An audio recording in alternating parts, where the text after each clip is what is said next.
یا ایھا الذین آمنوا لا تحلوا شعائر اللہ، اے اہل ایمان جو اللہ کی نشانیاں ہیں نا، جن کی اللہ نے حرمت رکھی ہے، عزت رکھی ہے، ان کی حرمت کو پامال نہ کرو، ان کو حلال نہ ٹھہرا لو اپنے لیے۔ ولا الشہر الحرام، اور نہ ہی وہ مہینے جن کی حرمت اللہ نے رکھی ہے ان کو تم اپنے لیے حلال ٹھہرا لو۔ یعنی 4 مہینے تھے جن میں جنگ و جدال کرنا منع تھا، لڑائی نہیں کر سکتے تھے۔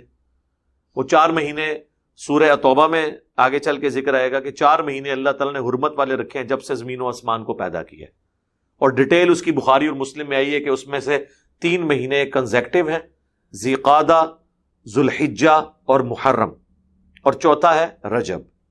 ان 4 مہینوں میں جنگ کرنا بھی منع ہے۔ جنگ صفین کے دوران ایک حرمت والا مہینہ آ گیا تھا تو پھر جنگ کو روک دیا گیا اس کی وجہ سے۔ اسی لیے میں نے اپنی حکومتوں کو بھی بارہا کہا ہے کہ جب آپ یہ جو دہشت گردوں کے خلاف آپریشن کر رہے ہوتے ہیں، کوئی اس طرح کے معاملات ہوں، تو جب تک ان کی طرف سے کوئی کارروائی نہ ہو تو حرمت والے مہینوں میں یہ کاروائیاں بھی روک دینی چاہیے، جنگ و جدال والی۔ لیکن یہ تو اس صورت میں ہے جب کوئی کسی کو شریعت کے ساتھ کوئی دلچسپی ہو، یہاں تو بڑے بڑے احکامات توڑے جا رہے ہوتے ہیں، والعیاذ باللہ تعالی۔ ولل ہدیہ، اور نہ حلال ٹھہراؤ قربانی کے جانوروں کو۔ جو ہدی وہ جانور ہوتا ہے کہ جو حج قران یا حج تمتع کے لیے یا ایون عمرے کے لیے بھی لے کے جا سکتے ہیں، جو کہ کعبے جا کے قربان کیا جاتا تھا، تو وہ ہدی کا جانور ہے۔ ولل قلائد، اور نہ ہی وہ جانور جن کے گلوں میں پٹے ہیں، کہ وہ اللہ کی راہ کے جانور ہیں، ان کی نشانی کے طور پہ ان کے گلوں میں پٹے ڈالے جاتے تھے۔ تقلید کا لفظ بھی یہاں سے نکلا ہے، ان کے گلے میں پٹا ہوتا ہے نا اپنے بابوں کا، تو یہ تقلید لفظ ہی نٹوریس ہے، یہ اتنا برا لفظ ہے کہ یہ اللہ رسول کی اطاعت کے لیے اللہ نے استعمال نہیں کیا۔ قرآن میں آپ دیکھیں اطاعت کا لفظ ہے، اتباع کا لفظ ہے۔ اللہ کے نبی کی تقلید بھی نہیں آئی جن کی جا سکتی تھی، لیکن وہ بھی سورہ یوسف میں ہے کہ نبی تم فرماؤ میں اور میرے اصحاب پوری بصیرت کے ساتھ اس دین کے اوپر ہے۔ اس لفظ سے ہی اللہ کو اس حوالے سے نفرت ہے۔ اندھے بن کے نہیں آپ دین کے احکامات کی پیروی کریں گے۔ تو یہ قلائد، وہ پٹا، ہار، بخاری مسلم میں آتا ہے نبی علیہ السلام اپنے مبارک ہاتھ سے جو ہے نا وہ اس کی رسی کو بل دے کے اور باقاعدہ گلے میں ہار ڈالا جاتا تھا۔ اس میں پرانی جوتیاں جو ہے نا وہ پروئی جاتی تھی۔ اس زمانے میں ظاہر ہے وہ لاکٹ یا اس طرح کا سلسلہ تو نہیں تھا، تو وہ جوتیوں کو نشانی ہوتی تھی کہ اللہ کی راہ کے یہ جانور ہیں۔ تو راستے میں جو قافلے لوٹا کرتے تھے وہ ان قافلوں کو نہیں لوٹا کرتے تھے جو حج کے لیے جا رہے ہوتے تھے۔ وَلَا آمِّينَ الْبَيْتَ الْحَرَامَ، اور نہ بے حرمتی کرو ان لوگوں کی، نہ ان کی حرمت کو پامال کرو جو بیت اللہ کے لیے، مسجد حرام کے لیے سفر کر رہے ہیں حج اور عمرے کا۔ ظاہر ہے کہ یہ اب کچھ پورشن تو اس کا منسوخ ہے، یہ تو جنرل حکم تھا، لیکن سورہ توبہ اس کے بعد نازل ہوئی ہے۔ یعنی مشرکین عرب کے قافلے بھی اگر حج اور عمرے کے لیے جا رہے ہیں، اگرچہ وہ بت پرست ہیں، تو ان کے قافلوں کو بھی تم نے نہیں روکنا۔ یہ مضمون آگے چل کے کھلے گا بھی اس حوالے سے۔ لیکن سورہ توبہ میں اللہ تعالیٰ نے کہہ دیا کہ یہ آخری سال ہے جو مسلمانوں نے اور مشرکین عرب نے حج اکٹھا کیا ہے، اور وہ حج تھا 9 ہجری کا، جس میں بخاری مسلم میں آتا ہے امیر حج سیدنا ابوبکر صدیق رضی اللہ تعالیٰ عنہ کو نبی الاسلام نے بنا کے بھیجا، اور پیچھے سورہ توبہ کی آیات نازل ہو گئی کہ آندہ کے بعد کوئی مشرک حرم میں داخل نہیں ہوگا، یہ نجس ہیں، پلید ہیں۔ پھر قیامت تک کے لیے اب مکے اور مدینے کے اس پورشن میں کوئی غیر مسلم داخل نہیں ہو سکتا، یہ مسلمانوں کا کینٹ ایریا ہے۔ تو پھر سیدنا علی کو نبی الاسلام نے پیچھے سے بھیجا۔ اب دیکھیں جب وہ پہنچے ہیں تو حضرت ابوبکر صدیق نے پہلا سوال یہ کیا ہے کہ آپ کو امیر بنا کے بھیجا گیا ہے، یعنی اگر آپ امیر بن کے آئے تو امارت آپ کے حوالے کروں۔ سماع اطاعت کا سسٹم ہے نا سر، بھائی ایک وقت 2 ڈرائیور تو نہیں گاڑی چلا سکتے، لیڈرشپ کی تو اسلام میں بڑی اہمیت ہے۔ تو انہوں نے کہا نہیں، امیر حج آپ ہی ہیں، میں نبی الاسلام کے بہاف پہ اناؤنسمنٹ میں نے کرنی ہے مینا کے اندر اور عرفات کے اندر، کیونکہ عرب کے کلچر کے اندر کسی اگر لیڈر کی طرف سے کوئی اناؤنسمنٹ ہوتی تھی، یا وہ خود کرتا تھا یا اس کا سب سے قریبی رشتہ دار، تو وہ اس کی طرف سے شمار ہوتی تھی۔ تو ظاہر عرب کے جو لوگ مسلمان ہوئے تھے، کنوکشن والا ایمان تو کم لوگوں کا تھا، زیادہ تر لوگ تو حضور کے اس غلبے کی وجہ سے آپ سے امپریس ہو گئے تھے کہ قریش کو اللہ نے غلبہ دے دیا، تو باقی سرداروں نے ان کی بیعت کر لی نبی علیہ السلام کی، اور نبی علیہ السلام کے سب سے قریبی اس حوالے سے سیدنا علی تھے، تو حضرت علی نے وہاں پھر اناؤنسمنٹ کی کہ آج کے بعد اب کوئی اور حج نہیں کرے گا، اور یہی حکمت تھی کہ وہ 9 ہجری والا حج، حالانکہ فتح مکہ 8 ہجری میں ہوئی ہے، نبی علیہ السلام نے 9 ہجری والا حج نہیں کیا، وہ حج میں حضرت ابوبکر صدیق کو بھیجا، اور وہ حج ایسا تھا امیر حج حضرت ابوبکر تھے، مشرکین بھی حج کر رہے تھے اور مسلمان بھی حج کر رہے تھے، کیونکہ ان کے لیے بھی وہ ایک متبرک جگہ تو تھی۔ پھر اناؤنسمنٹ ہوگی اور اگلے سال پھر نبی علیہ السلام نے خود حج کروایا، اور بخاری مسلم میں حدیث ہے، نبی علیہ السلام نے فرمایا کہ جس نے حج کے احکامات سیکھنے ہیں تو میرے ساتھ حج کرے، اور صحابہ کہتے ہیں کہ ہم اس حج کو حجۃ الوداع کہہ رہے تھے، لیکن ہمیں یہ پتہ نہیں تھا کہ یہ حضور کا آخری حج ہوگا۔ یعنی ایسے اللہ تعالیٰ نے یعنی وہ صحابہ کرام کے ذہن کے اوپر اس حوالے سے ایک پردہ ڈال دیا تاکہ ان پہ غم کی کیفیت بھی نہ ہو۔ وہ کہتے ہیں ہم یہ ڈسکشن کرتے تھے، یہ حجۃ الوداع ہے، یہ حجۃ الوداع کا لفظ حضور کی وفات کے بعد نہیں آیا، ان کی زندگی میں بھی تھا۔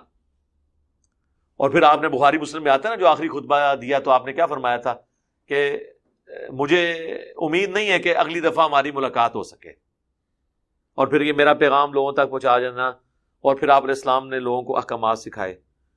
تو وہ جو 10 ہجری کا تھا حج، اس کے 3 مہینے کے بعد حضور کی ڈیتھ ہو گئی۔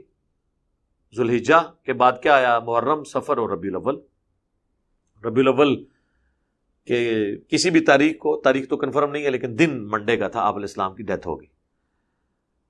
تو اس موقع کے اوپر 9 ہجری میں جب ابوبکر صدیق رضی اللہ تعالیٰ عنہ امیر حج تھے، تو اللہ کی طرف سے یہ اناؤنسمنٹ کی گئی کہ اب آئندہ سال مشرک نہیں آئے گا، صرف مسلمان حج کریں گے، اور یہ حضرت علی نے وہاں جا کے اناؤنسمنٹ کی۔ لیکن یہ آیات اس سے پہلے کی ہیں، اس میں یہ بتایا جا رہا ہے کہ اگر کافر بھی حج کے لیے جا رہے ہیں تو تم نے ان کی حرمت کو پامال نہیں کرنا، آج اگر تمہیں غلبہ مل گیا۔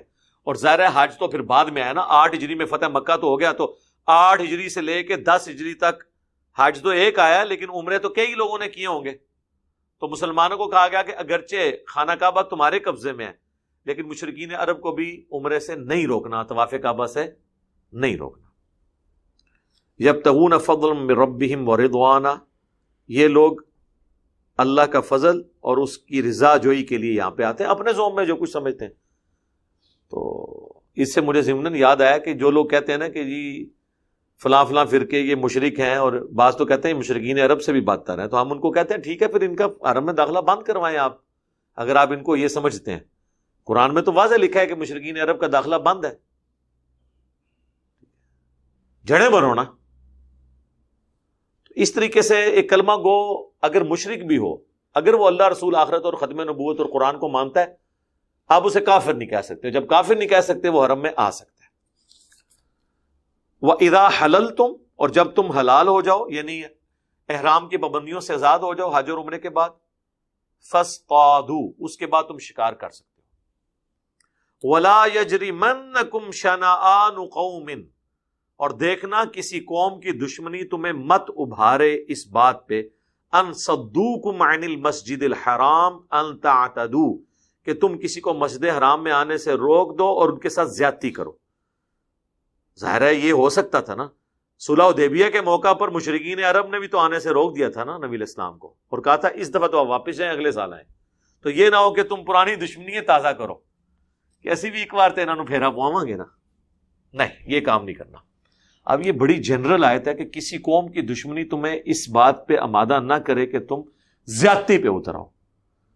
علمی اختلاف رکھیں، آپ کسی کے ساتھ بھی زیادتی نہ کریں، ایون دوسرے کسی مذہب سے تعلق رکھنے والا بھی بندہ ہے، بیسک اخلاقیات سے کسی بھی انسان کو، کسی مسلمان کو گرنے کی ضرورت نہیں۔ میں اس لیے کہتا ہوں کہ مسلمان تو چھوڑ دیں، اگر کوئی صحیح انسان بھی بن جائے نا تو دنیا میں سکون آ جائے۔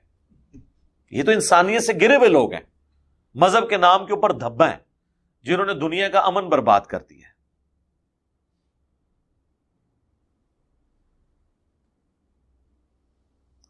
وَتَعَاوَنُوا عَلَى الْبِرِّ وَالتَّقْوَى، اور تعاون کرو نیکی اور پرہیزگاری کے کاموں میں۔ وَلَا تَعَاوَنُوا عَلَى الْإِثْمِ وَالْعُدْوَانِ، اور مت تعاون کرو، مت مدد کرو ایک دوسرے کی گناہ اور زیادتی کے کاموں میں۔ اب یہ ایک آیت ہی متقاضی ہے کہ 1 گھنٹہ بولا جائے. بعض آیات بعض احادیث اتنی جامع ہوتی ہیں کہ وہ زندگی کے ہر پہلو کو کور کر رہی ہوتی ہیں. جیسے بخاری اور مسلم کی جو حدیث ہے، بخاری میں وہ پہلی حدیث ہے، مشکات والوں نے بھی وہ پہلی حدیث لی مشکات میں، انما الاعمال بالنیات، اعمال کا دار و مدار تو صرف نیتوں پہ ہے.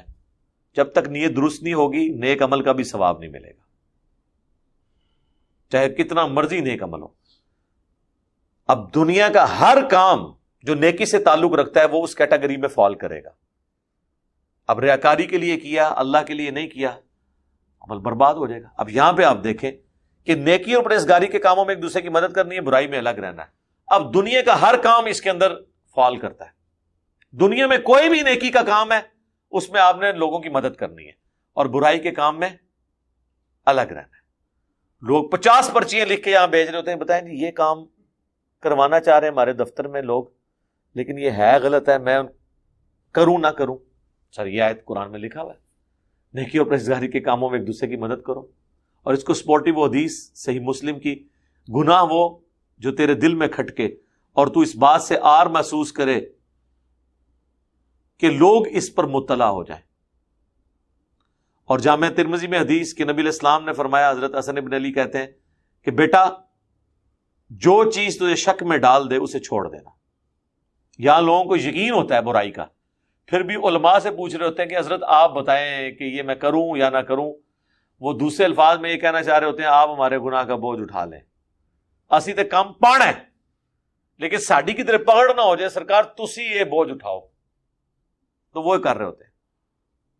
اور اس آیت سے یہ بھی پتا چلا کہ ظاہری اسباب میں مدد مانگنا شرک نہیں ہے. وہ اکثر کہہ رہے ہوتے ہیں نا جی امی سے روٹی مانگیں گے تو شرک ہو جائے گا. اگر امی سے روٹی مانگ سکتے ہیں تو شیخ عبد القادر جیلانی سے مدد کیوں نہیں مانگ سکتے؟ ڈسپرین کی گولی اگر مشکل کشا ہو سکتی ہے تو خواجہ اجمیری مشکل کشا کیوں نہیں ہو سکتے؟ بھئی خواجہ اجمیری صاحب تو قبر میں ہے، ڈسپرین کی گولی تو سامنے موجود ہے، وہ ظاہری سبب ہے. پانی تو سامنے موجود ہے، روٹی تو سامنے موجود ہے، امی تو سامنے موجود ہے. کوئی مری ہوئی ماں سے بھی روٹی مانگتا ہے قیامت تک بھوکا ہی مرے گا، پھر بھوک ہڑتالتا ہی مرے گا. یہ دو ڈفرنٹ چیزیں ہیں. اسباب آپ کافر سے بھی لے سکتے ہیں. بخاری مسلم دونوں میں حدیث ہے کہ نبی علیہ السلام کی زرہ گروی رکھی ہوئی تھی ایک کافر کے پاس چند اناج کے دانوں کے عوض. آپ نے تو کافروں سے مدد لی ہے. جی خیبر میں نبی علیہ السلام نے حضرت علی سے مدد مانگی، بھئی حضرت علی سامنے موجود تھے، جنگ کے لیے بلایا، مدد مانگی کیا؟ پہلے تو مدد کی، آشوب چشم تھا، اپنی مبارک تھوک لگائی، ان کو شفا ہوئی. یہ تو سارے کہتے ہیں مدد مانگی، یہ کیا کرو پہلے مدد کی تھی، اس تو بعد ڈیوٹی لائی. تو حضرت حمزہ کو کیوں نہیں بلایا خیبر میں؟ وہ جی فوت ہو چکے تھے، شہید ہو چکے تھے. نہیں شہید تو زندہ ہے، اس کو مدد کے لیے آپ تو پکارتے ہیں، تو حضور نے کیوں نہیں پکارا؟ اگر بدر کی کمانڈ، احد کی کمانڈ حضرت حمزہ کے حوالے تھی تو خیبر کی کمانڈ بھی ان کے حوالے ہونی چاہیے تھی، روحانی طور پہ کمانڈ کر لیتے. اس زمانے میں یہ عقیدے، یہ کہانیاں ہوتی ہی نہیں تھی. کسی کے دماغ میں بھی یہ بات نہیں آتی تھی کہ یہ کام ہو جائے. تو یہ آیت وہ اکثر پیش کر رہے ہوتے ہیں کہ جی مدد، ایک دوسرے کی مدد مانگنے کا تو حکم ہے، مدد مانگنے کا حکم ہے جو اسباب میں ہے. جو اسباب میں چیز داخل نہیں ہے وہ پھر کہتے ہیں جی دیکھیں نبی علیہ السلام سے لوگوں نے ما فوق الاسباب چیزیں بھی مانگی ہیں. مثلا بخاری مسلم میں آتا ہے کہ حضرت ابو ہریرہ نے کہا کہ میری یاداشت کمزور ہے. اب یاداشت تو اسباب میں نہیں آتی، بالکل ٹھیک ہے، لیکن سر وہ جو انہوں نے کہا تھا نبی علیہ السلام تو سامنے موجود تھے، جن سے دعا کروانی تھی، جن کا معجزہ ظاہر ہونا تھا، تو سامنے تھے نا. تو ٹھیک ہے، رسول اللہ آج بھی موجود ہوں، ہم اپنے ہر مسئلے کے لیے آپ کے پاس جائیں گے. صحیح بخاری میں آتا ہے ایک صحابی کی پنڈلی ٹوٹ گئی تو نبی علیہ السلام نے اس پہ ہاتھ پھیرا، پنڈلی بالکل ٹھیک ہو گئی. لیکن آج اگر کسی کی پنڈلی ٹوٹتی ہے تو ہم اسے روضہ شریف پہ تو نہیں لے کے جائیں گے، آرتھوپیڈک سرجن کے پاس لے کے جائیں گے. آپ روضہ شریف پہ لے بھی جائیں تب بھی کچھ نہیں ہوگا، کیونکہ نہ نبی علیہ السلام نے باہر تشریف لانا ہے، نہ ہاتھ پھیرنا ہے، اور نہ آپ کو شفا ہونی ہے. اگر آپ سمجھتے ہیں ایسا ہو سکتا ہے تو کریں، سرکار قربانی کریں. ایک بندہ اگر پنڈلی کی ہڈی توڑوا کے اپنے زوم میں پوری امت کے عقیدے ٹھیک کر سکتے تھے، کرو پھر۔ آج کل تو ایسے انجیکشن آئے ہوئے کہ وہ آپ کو سن کر کے ہڈی توڑ دیں گے، آپ کو پتہ بھی نہیں چلے گا۔ یہ کئی جو ہوتے ہیں نا، یہ کن ٹوٹے، انہوں نے جب دوسروں پہ پرچے کروانے ہوتے ہیں تو اپنی ہڈیاں خود توڑواتے ہیں، وہ پہلے ٹیکے لگواتے ہیں، وہ پھر جب اس کی انکوائری ہوتی ہے تو اس میں پتہ چلتا ہے کہ ٹیکے کا نشان موجود ہے، کہ ٹیکا لوا کے انہیں ناک کی ہڈی بنوائی ہے، پھر وہ کینسل ہو جاتا ہے وہ پھر پرچہ۔ ٹیکے لواؤ، ہڈیاں پنواؤ تو پریکٹیکلی کر کے بتاؤ، ایسے تو نہیں ہوگا۔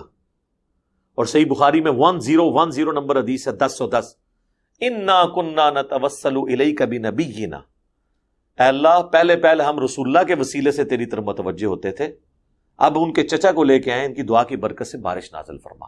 حضرت عمر نے تو نہیں کہا یا رسول اللہ پہلے ہم رسول اللہ سے دعا کرواتے تھے، اب یا رسول اللہ آپ کی قبر پہ آئے ہیں، آپ اللہ سے دعا کریں۔ نہیں ہوا۔ قبر رسول پہ شفاعت مانگنا، اس میں میرا ڈیٹیل لیکچر ہے، وہ ایک جعلی واقعہ عرابی والا پیش کرتے ہیں۔ میں نے کہا صحیح بخاری میں موجود ہے، حضرت عمر کا عقیدہ امت کو انہوں نے دیا۔ اور حضرت عمر تو وہ صحابی ہیں جن کے بارے میں صحیح مسلم میں آتا ہے، ایک سفر میں جب پانی کم پڑ گیا تو حضرت عمر نے حضور کو آ کے ریکویسٹ کی کہ یا رسول اللہ ہم تھوڑا بہت پانی اور راشن جمع کر کے آپ کو دیتے ہیں، آپ اس میں برکت کی دعا کریں تو سب کے لیے کفایت کر جائے۔ اور یہی ہوا، نبی علیہ السلام نے اس پہ دعا کی، اپنا ہاتھ رکھا تو ایک کٹورا جو ہے وہ اتنے لوگوں کے لیے کفایت کر گیا۔ اور بخاری مسلم میں آتا ہے صلح حدیبیہ میں تو 1500 صحابہ نے ایک کٹورے سے وضو کیا، پانی پیا، جانوروں کو پلایا اور سٹور بھی کر لیا۔ اور جابر بن عبداللہ کہتے ہیں ہم 1,00,000 بھی ہوتے تو وہ پانی زیادہ تھا۔ تو یہ برکت حضرت عمر کرواتے تھے، تو وہ حضرت عمر نعوذ باللہ حضور کی وفات کے بعد آپ کی برکت کے قائل نہیں رہے تھے، ان کو پتا تھا اب ہماری کمیونیکیشن نہیں ہو سکتی، اب اس طریقے سے ہم نبی علیہ السلام کے ساتھ گفت و شنید نہیں کر سکتے، اپنے پرابلم ان کے ساتھ اس طریقے سے ڈسکس نہیں کر سکتے، وہ اللہ کی جنتوں میں۔ ہاں ہمارا درود و سلام ان تک پہنچتا ہے، ان کی دعاؤں کا حصہ میں آج تک مل رہا ہے، وہ سب کچھ ہے۔ میرا یوٹیوب پہ کلپ بھی ہے توحید کے خلاف 10 دھوکے علماء کے، اس میں یہ بھی ایک دھوکہ میں نے ڈسکس کیا تھا کہ یہ دیتے ہیں، کبھی شہید زندہ ہے، کبھی کہتے ہیں نبی علیہ السلام کی قبر میں برزخی حیات ہے۔ اس کی وجہ سے آپ مانگنا کیسے شروع کر دیں گے؟ مانگنا آپ نے اللہ سے ہی ہے، نبی علیہ السلام نے ہمیں یہی تعلیم دیا ہے کہ ہم نے اللہ ہی سے مانگنا ہے۔ اللہ کی مرضی ہواؤں کو بھیجے، کسی فرشتے کے ذریعے کام کرائے، اسباب کے ذریعے کروائے، بغیر اسباب کے کروائے، ہم نے نبی علیہ السلام سے کمیونیکیشن اب وہ والی نہیں ہو سکتی۔ لیکن یہ لوگ دیکھ لیں آپ آج تک کر رہے ہیں، اور سننے والے بھی کتنے یعنی عجیب و غریب قسم کے دماغ بند کر کے لوگ بیٹھے ہوتے ہیں، وہ اینالوجیز کو نہیں سوچ رہے ہوتے کہ یہ اینالوجی کو بنتی ہے کہ امی سے روٹی مانگنا اور شیخ عبد القادر جیلانی جو فوت ہو چکے ہیں ان سے مدد مانگنا یہ برابر ہے۔ امی سے روٹی مانگتے ہیں تو روٹی آ جاتی ہے، عبد القادر جیلانی سے کہے نا روٹی دے، تو آپ کو فوراً کہیں گے اللہ سے کہنا، بھائی اللہ نے تو کہا ہی نہیں ہے، اللہ نے دنیا اسباب کے ساتھ جوڑی ہے، اللہ نے تو کہیں نہیں کہا میرا نام لے کے تو ساکٹ میں 2 انگلیاں دے دو یا کوبرے کے منہ میں ہاتھ دے دو تو بچ جاؤ گے، کہیں نہیں کہا۔ دعائیں بھی ہیں تو ناگہانی آفت کے لیے، دعا پڑھ کے اگر کوئی کوبرے کو خود کوبرا شریف کے ساتھ شیطانی شریف کرے گا تو اس کے اوپر کوئی گارنٹی نہیں ہے۔ تو یہ وہ آیت ہے جو میں اکثر کوٹ کرتا ہوں کہ نیکی اور پرہیزگاری کے کاموں میں مدد کرنی ہے، اس کا حکم ہے، لیکن جو دعا ہے وہ اللہ کے ساتھ خاص ہے۔ ایاک نعبد و ایاک نستعین، اور اس کا کلائمیکس سورۃ النمل کی وہ آیت ہے، امن یجیب المضطر اذا دعاہ، بھلا بتاؤ تو کون ہے جو مصیبت اور پریشانی میں گھرے ہوئے شخص کی دعا کو قبول کرتا ہے، وَيَكْشِفُ السُّوءَ، اور اس سے اس کی تکلیف کو دور کرتا ہے، وَيَجْعَلُكُمْ خُلَفَاءَ الْأَرْضِ، اور تمہیں خلیفہ کرتا ہے اگلوں کا زمین پر۔ اِلَٰهٌ مَعَ اللَّهِ، کیا اللہ کے ساتھ کوئی اور الہ بھی ہے جس کی یہ کوالٹیز ہوں؟ بارش بھی فرشتے برساتے ہیں اللہ کے حکم سے، لیکن بارش ہم مانگیں گے کس سے؟ اللہ سے۔ فرشتوں سے مانگیں گے مشرک ہو جائیں گے، کہتے ہیں ڈیوٹیاں لگی ہیں سر، ہونی ہیں ڈیوٹیاں، مان لیا، اگے ٹرو۔ ڈیوٹی لگنے سے کیا ہوگا؟ آپ کی ڈیوٹی نہیں، وہ اللہ نے لگانی ہے، آپ نے اللہ ہی کو پکارنا ہے۔ تو فرشتوں کی ڈیوٹی لگی ہے، سنن نسائی میں حدیث ہے، زمین میں فرشتے سیاحت کرتے ہیں اور میرے امتیوں کا سلام مجھ تک پہنچاتے ہیں، لیکن ہم نے فرشتوں کو نہیں پکارنا، ہم نے دروشی میں کیا کہنا ہے؟ اللہم صلی علی محمد وعلی آل محمد، اے اللہ آپ رحمت نازل فرمائیں محمد اور آل محمد کے اوپر صلی اللہ علیہ وآلہ وسلم۔ ہم نے فرشتوں سے نہیں کہنا کہ ہمارا پیغام لے کے آپ چلے جائیں۔ تو سیدنا عمر فاروق رضی اللہ تعالیٰ عنہ کا جو میں نے ذکر کیا واقعے کا، کہ انہوں نے بھی اللہ سے ریکویسٹ کی کہ اے اللہ پہلے ہم رسول اللہ کو لاتے تھے، اب ہم ان کے چچا کو لے کے ہیں صلی اللہ علیہ وآلہ وسلم۔ حالانکہ حضرت عمر گواہ ہیں اس بات کے کہ آپ کے سامنے یہ سب کچھ ہوا ہوا ہے، کہ پیالے میں ہاتھ داخل کیا اور چشمے جاری ہو گئے۔ تو اب حضرت عمر پہ بھی گستاخی کا فتویٰ لگائے گا۔ اچھا، اس میں ایک بڑا لطیف نکتہ ہے کہ نبی علیہ السلام نے جب کبھی بھی اس طریقے سے کوئی برکت کی دعا کی ہے نا، تو پہلے کوئی چیز ایگزسٹ کرتی تھی۔ مثلا 10 بندوں کا کھانا تھا، لعاب دان اس میں ڈالا، 300 کو کفایت کر گیا اور کھانا اتنا ہی رہا۔ صحیح بخاری مسلم میں آتا ہے۔ اس طریقے سے بخاری مسلم میں آتا ہے کہ کنواں تھا، اس میں لعاب دان ڈالا، پانی اوپر آ گیا، لیکن پانی اس میں نیچے تھا، پہلے پانی موجود تھا۔ بخاری مسلم میں آتا ہے ایک کٹورے میں ہاتھ رکھا جس میں پانی تھا، 1500 صحابہ نے وضو کر لیا، لیکن وہ اتنا پانی تھا، صرف کبھی انگلیوں سے پانی کے چشمے نہیں جاری ہوئے، کیونکہ یہ جو کوالٹی ہے نا، کریشن ایکس نہیلو، عدم ما سے وجود، یہ صرف اللہ کی ہے۔ مخلوق جو ہے اس کی دعا کی برکت سے کوئی چیز ایگزسٹ کر رہی ہے، اس میں برکت ہو سکتی ہے، لیکن کریشن نہیں ہو سکتی۔ یعنی پانی آدھا تھا پیالہ، اس میں ہاتھ ڈالا، دعا کی، وہ آدھا پیالہ 1500 بندوں نے استعمال کر لیا، لیکن یہ نہیں ہوگا کہ خالی پیالہ اور ہاتھ رکھیں تو پانی جاری ہو جائے، ایسے نہیں ہوگا۔ اس کے لیے پھر پیالے میں نہیں ہاتھ رکھنا ہوگا، پھر زمین میں یا چٹان میں مارنا ہوگا کہ جہاں سے وہ چشمہ پھوٹے، کیونکہ وہ بھی کریشن ایکس نہیلو نہیں ہے، آلریڈی پانی موجود ہے، اوپر آ جائے گا، جس طرح حضرت موسیٰ علیہ السلام نے کیا۔ تو عدم محض سے وجود یہ صرف خدا کی کوالٹی ہے۔ پیغمبر جب اس قسم کے معجزات کرتے ہیں تو عدم محض سے وجود نہیں ہوتا، وہ آلریڈی کوئی چیز ہوتی ہے جو کنورٹ ہوتی ہے۔ حضرت موسیٰ کا عصا اژدہا میں کنورٹ ہوا اور اژدہا واپس عصا میں کنورٹ ہوا۔ یہ نہیں ہوا کہ ایسے کیا ہے تو کوئی چیز ایسے بن کے نکل آئی ہے باہر۔ وہ تو قرآن میں آیا کہ کوئی مکھی بھی نہیں ایک بنا سکتا۔ وہ جادوگر بھی جو تھے وہ رسیاں پھینکتے تھے، وہ سانپ، قرآن میں آتا ہے گویا کہ سانپ نظر آتی تھی، ہوتی نہیں تھی، گویا کہ سانپ نظر آتی تھی ان کو۔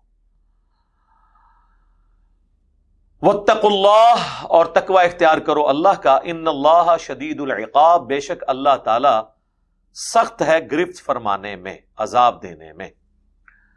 اللہم اجر